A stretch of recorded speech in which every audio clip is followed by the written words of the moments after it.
अस्मद्परं गुरुभ्यो नमः। अस्मद् सर्वगुरुभ्यो नमः। श्रीमद् राधा कृष्णाभ्यां नमः।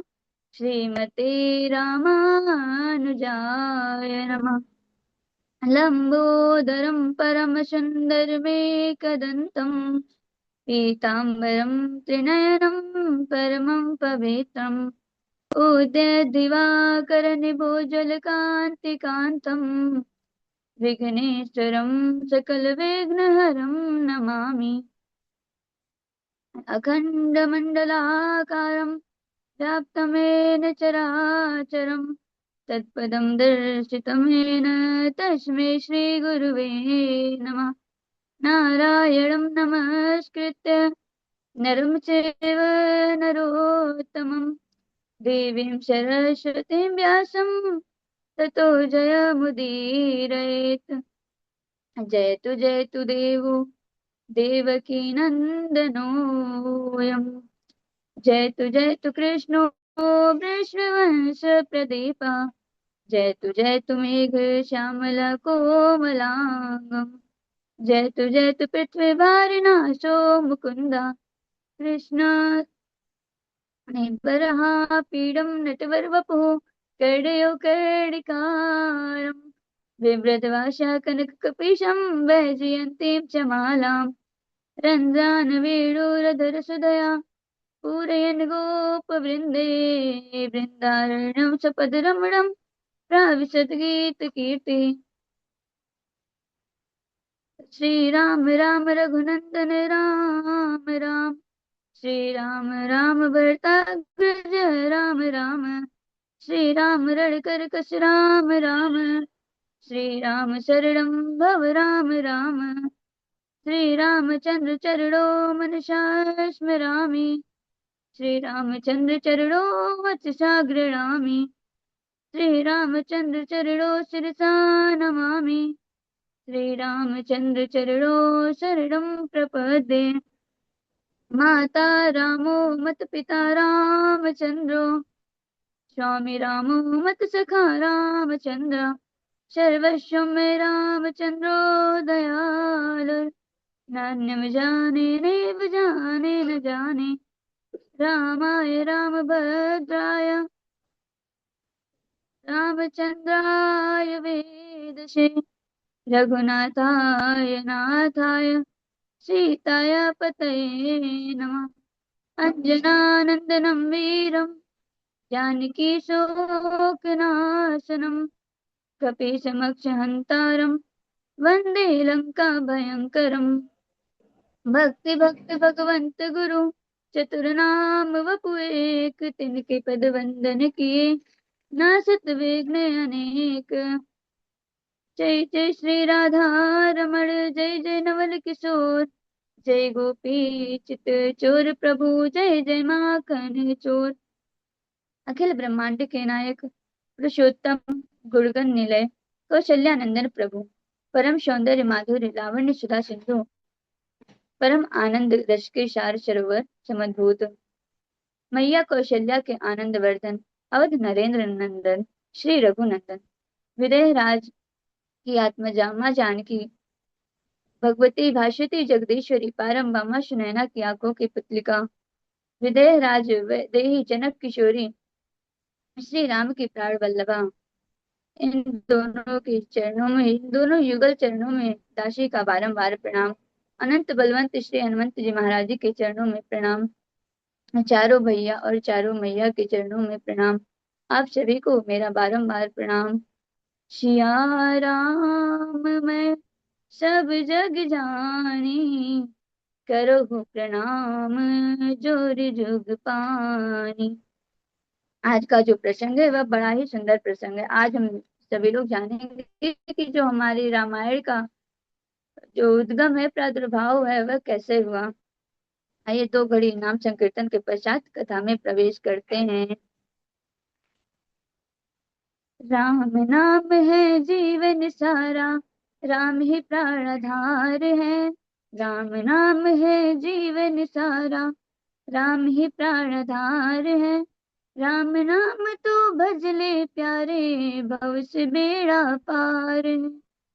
राम नाम है जीवन सारा, राम ही प्राण आधार है। राम नाम तो भज ले प्यारे, भव से बेड़ा पार है। राम नाम है एक तपस्या, राम ही जग का सार है। राम नाम है एक तपस्या, राम ही जग का सार है। राम नाम है जीवन सारा, राम ही प्राण आधार है। राम कथा है मंगल करनी, कलिमल हरने वाली है। राम कथा है मंगल करनी, कलिमल हरने वाली है। राम नाम की महिमा भारी, राम ही शक्तिशाली है। राम नाम की महिमा भारी, राम ही शक्तिशाली है। राम कथा नित हनुमत गाते, शिव शनकादिक शीश झुकाते। राम का प्याला पी ले प्यारे, इस जीवन का उद्धार है। राम नाम है जीवन सारा, राम ही प्राणधार है। राम नाम तो भज ले प्यारे, भव से बेड़ा पार है। राम राम नाम की कृपा अमिट है, राम ही एक सार है। राम नाम की कृपा अमिट है, राम ही एक सार है। राम नाम तो भज ले प्यारे, भव से बेड़ा पार है। वो बोलो राम राम राम, जय जय राम राम राम। सीता राम राम राम, जय जय राम राम राम। आइए कथा में प्रवेश करते हैं। एक समय योगी राज श्री नारद जी लोक हित के लिए संपूर्ण जो त्रिभुवन था उसमें भ्रमण कर रहे थे, तीनों लोकों में भ्रमण कर रहे थे। भ्रमण करते हुए सत्यलोक में पहुंचे। वहां उन्होंने मूर्तिमान वेदों से घिरे हुए मार्कंडेय आदि समस्त ऋषियों को जब देखा तो उन्हें साष्टांग प्रणाम किया और अपने पिता ब्रह्मा जी को भी प्रणाम किया और भावपूर्ण स्तुति की। और पिता ब्रह्मा जी से बड़ा ही सुंदर प्रश्न पूछा। कहने लगे, हे पिताश्री, ये जो समय है वह कली काल का आगमन हो चुका है और कली काल में जो ये व्यक्ति हैं वह पाप से ग्रसित हो जाएंगे, वह पुण्य कर्म छोड़ देंगे और पाप में ही लगे रहेंगे, सदैव दुराचार करेंगे, पर स्त्री संग करेंगे, काम क्रोध ईर्ष्या मोह मद मत्सर इन्हीं में फंसे रहेंगे इत्यादि दुराचार से पूर्ण कर्म ये करेंगे। ऐसे में ये जो अल्प बुद्धि जन है इनका जो परलोक है वह किस प्रकार सुधरेगा।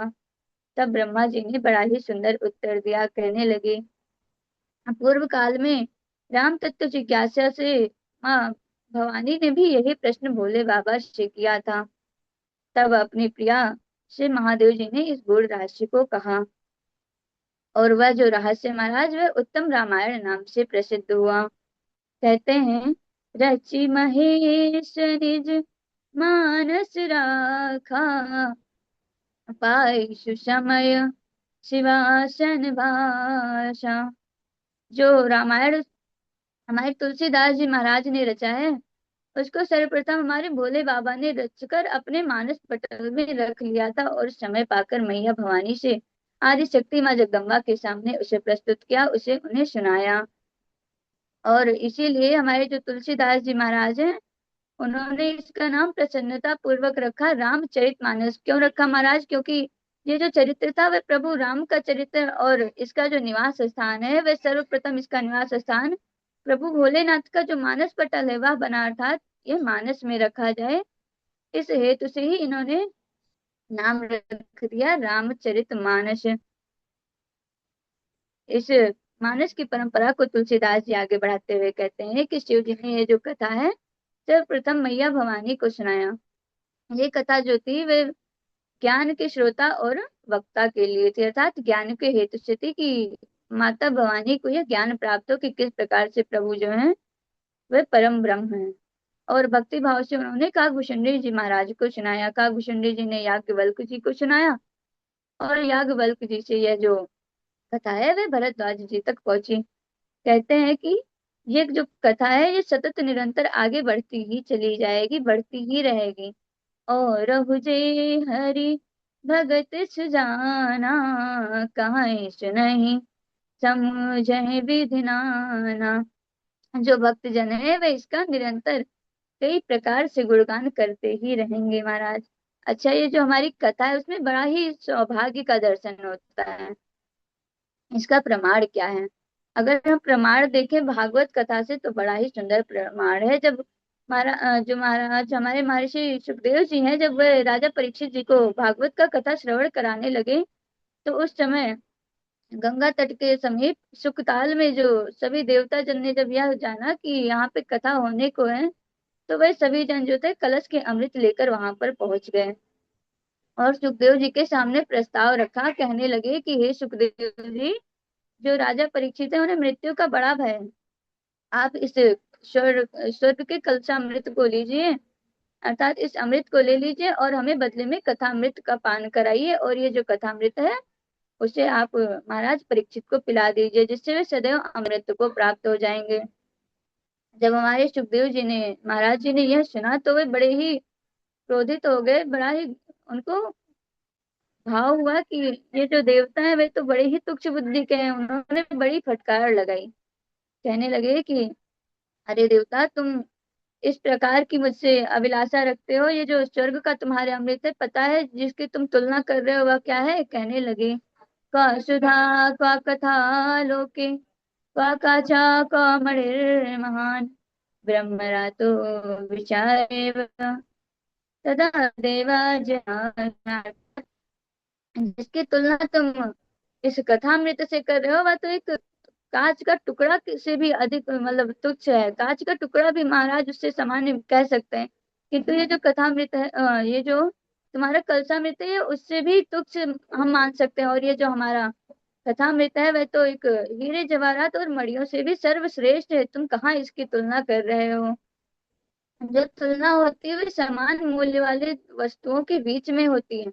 और तुम चाहते हो हम तुम्हें इस स्वर्ग के अमृत के बजाय इस कलशामृत के बजाय तुम्हें अपने हम ये जो कथामृत है उसका पान करा दें? अगर तुम इस व्यापारिक बुद्धि से ना आते, श्रद्धालु बनकर आते, तो हम तुम्हें इस अमृत का पान अवश्य कराते, तुम्हें अवश्य हम कथा का श्रवण कराते। और इस प्रकार से देवताओं की हंसी उड़ाकर उनको भगा दिया। तो महाराज ये जो कथा है हमें प्राप्त है, ये हमारा बड़ा ही परम सौभाग्य है। इससे बड़ा सौभाग्य और क्या हो सकता है कि जो कथा देवताओं को भी नहीं प्राप्त है महाराज, वे हमें सहज रूप से ही प्रभु ने प्राप्त कराई है। इससे बड़ा और क्या सौभाग्य हो सकता है? अच्छा, इस संसार में जो है महाराज एक चर्चा बड़ी ही उच्च स्तर पर होती है। क्या चर्चा है वह? कि महाराज ये कली काल है, और कली काल में जो जप तप साधन व्रत है ये सब बड़े कठिन है, पूजा पाठ बड़ा कठिन है।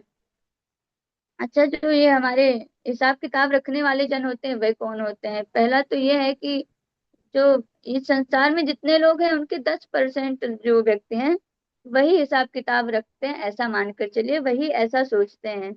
और वह हमारे सनातनी भाई बहन होते हैं, क्योंकि जो सनातनी भाई बहन होते हैं वही ऐसा विचार रखते हैं कि यदि हम जैसा कर्म करेंगे हमें प्रभु के समक्ष जाकर उसको वैसा ही भोगना पड़ेगा। बाकी लोग क्या करते हैं महाराज? खाओ पियो मौज करो, इस सिद्धांत पर वह अडिग रहते हैं और सतत निरंतर अपने जीवन को व्यतीत कर देते हैं यूं ही व्यर्थ के कार्यों में। और ये जो कार्य है वह बड़ा ही कठिन है, जप तप व्रत साधन, ये बड़ा ही कठिन है कहा जाता है ना।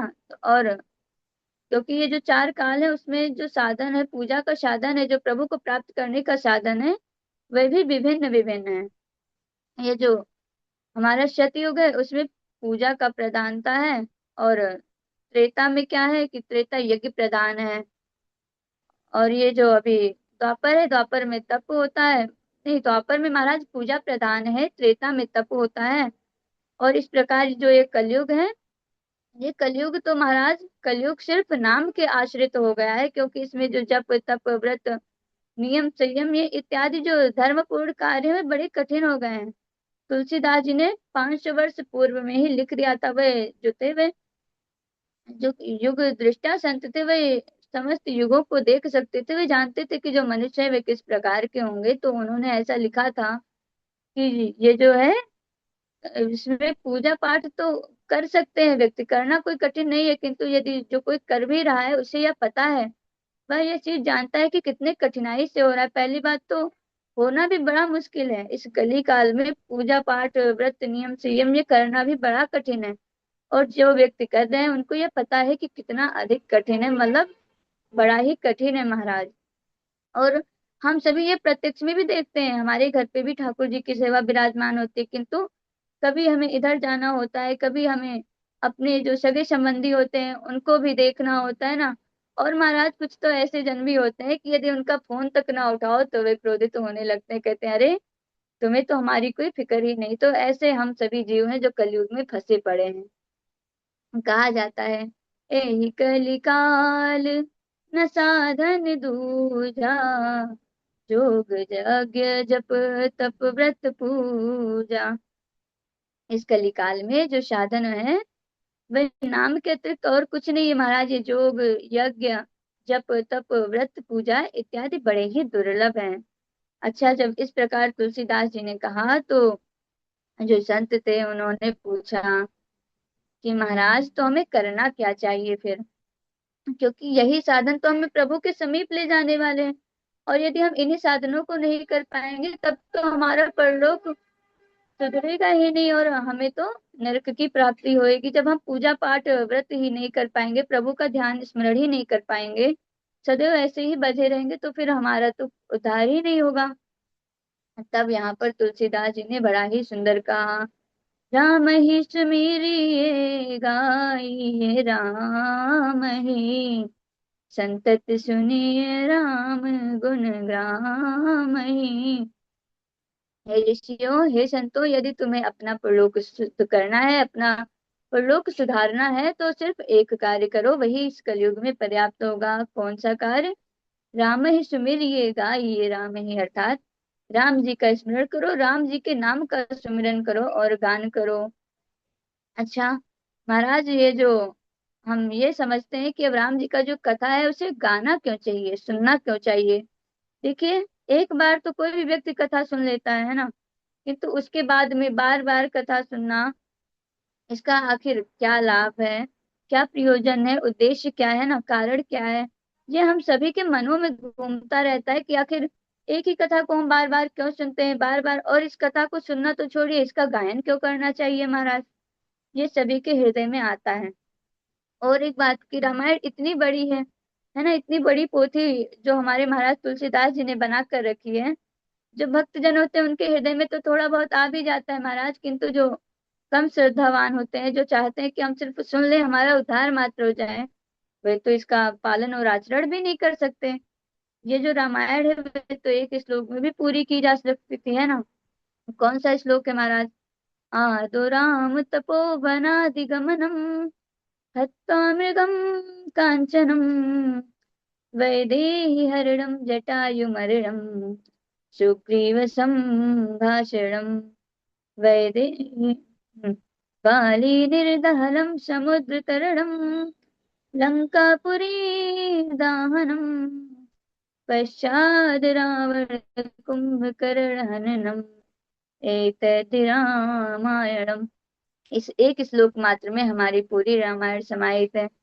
तो इसे गाना क्यों चाहिए? और इतनी बड़ी ये जो श्रृंखला बनाई गई हमारी प्रभु की स्तुति के हेतु से, है ना, उनकी स्तुति के कारण से, और सभी के जन में, सभी जन के हृदय में हमारे प्रभु विराजमान हो सके, प्रभु का जो नाम ले सके, है ना, इसके वजह से जो इतनी बड़ी पोथी बनाई गई, इन सभी का उद्देश्य क्या है ना। जो ये रामायण है उसे हम 9 दिन तक क्यों श्रवण करते हैं, कई बार क्यों सुनते हैं, और ये रामायण गाया क्यों जाता है, आइए इसका श्रवण करें। कहा जाता है महाराज, ये जो सामान्य नियम है इस शरीर का, यह है कि जिस चीज का श्रवण करते वह हमारे मुख द्वारा बाहर जाता है, ये बड़ा ही सामान्य नियम है। तो महाराज, यदि हम बार बार रामायण के पावन चरित्र का श्रवण करेंगे तो कहीं ना कहीं वह हमारे मुख से भी स्फुरित होगा, और मुख से जब निकलेगा तो इसी बहाने हमारे प्रभु का स्मरण होगा, नाम कीर्तन होगा। कहते हैं ना कि जब हम कोई ऐसी अभद्र फिल्में देख लेते हैं जिसके मतलब गाने भी अभद्र हों, और कई ऐसे होते हैं, तो फिर क्या होता है कि हमारे मुख से वे गाने गुनगुनाने लगते हैं, अनायास ही बिना चाहे वे गाने हमारे मुख पर आ जाते हैं। तो ये किसका प्रभाव है महाराज? हमारे श्रवण इंद्री कान का ये प्रभाव है। अर्थात हम जैसी चीजों को सुनते हैं वैसी चीजें ही हमारे मुख से उच्चरित होती हैं, वैसा ही हम बोलने लगते हैं। इसलिए हमें हमारी रामायण जी का, भागवत जी का और ये जो परम पूज्य समस्त ग्रंथ हैं उनका श्रवण कथन करना चाहिए।